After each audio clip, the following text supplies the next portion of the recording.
Every generation believes it has finally found a way to replace human labor. Every generation discovers the same thing. Human labor was never the real problem. Between 2021 and 2024, companies around the world eliminated millions of jobs. Entire departments disappeared. In their place came AI systems. Many had only been tested for a matter of months.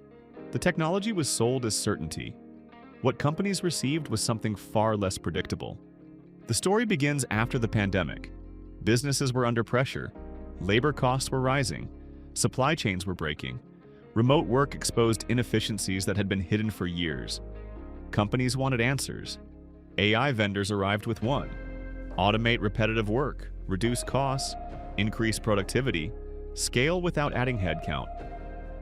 The pitch wasn't dishonest. The tools were real. The capabilities existed. But there was one question almost nobody wanted to ask.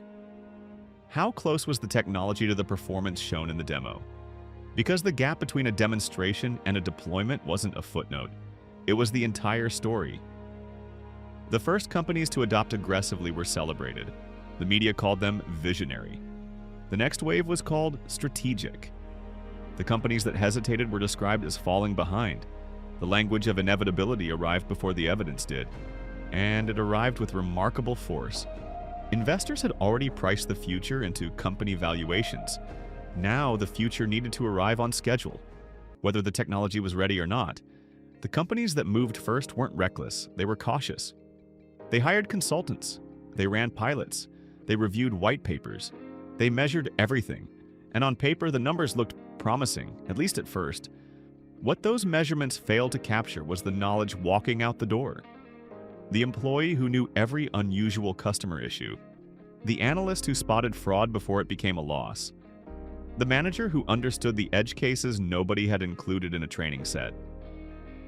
One major retailer automated large portions of its customer service operation. The projected savings were enormous. The reality was different. Within months, customer complaints surged, fraud increased. The system could follow the rules. Customers learned how to exploit them. Nobody had planned for that. The testing period had been brief. The rollout had not. And this wasn't an isolated incident. It was the beginning of a pattern. By 2023, the same story was appearing across entire industries. Airlines automated customer support. Banks automated loan reviews. Hospitals automated authorization workflows. Logistics companies automated routing decisions. Each rollout followed the same logic. The technology could handle volume. The technology could reduce cost. The technology could perform a defined task, but reality rarely stays inside defined parameters, and that was the problem. The systems worked until something unexpected happened. Then they struggled. Reality deviates constantly. Customers behave unpredictably. Markets change. Weather changes. Regulations change. Human beings change. The technology wasn't failing because it was useless. It was failing because the real world is messy. And messy is difficult to automate. The executives approving these decisions weren't careless. They read the same reports everyone else read. They attended the same conferences. They heard the same message. Move fast or fall behind. Adopt now or lose your competitive advantage. The framing was persuasive. It was also incomplete. Some of the organizations promoting rapid adoption had direct financial interests in accelerating adoption. The conflict wasn't hidden. It simply wasn't emphasized, at least not publicly. Behind closed doors, concerns were already emerging. Technical teams were finding performance gaps. Complex tasks were producing inconsistent results. Benchmarks looked strong. Real-world environments looked very different. The benchmarks had been built using controlled conditions. Businesses do not operate in controlled conditions. They operate in uncertainty. The difference mattered. Internal discussions began documenting performance issues that never appeared in sales presentations. Known weaknesses were described as manageable. Deployment schedules remained unchanged. The financial models had deadlines. The technology was expected to keep pace. Whether it could or not, the public record tells a very clean story. Successful pilots, positive testimonials. regulatory filings, compliance reviews. What the record rarely captures is what happens after deployment. The escalation meetings, the accuracy concerns, the growing list of exceptions, the decision to move forward despite unresolved issues.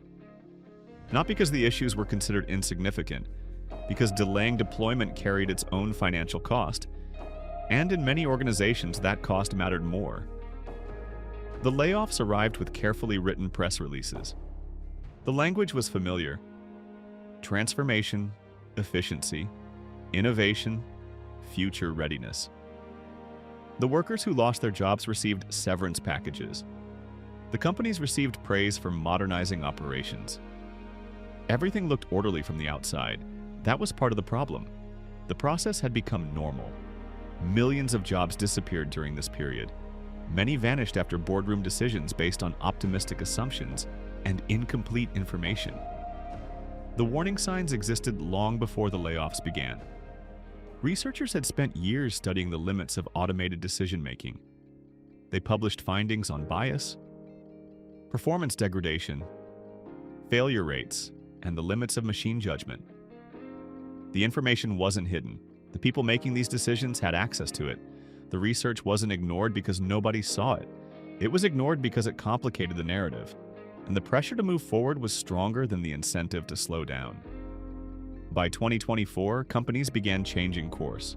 Not publicly, not dramatically, quietly. Human review layers started returning. Hybrid workflows appeared.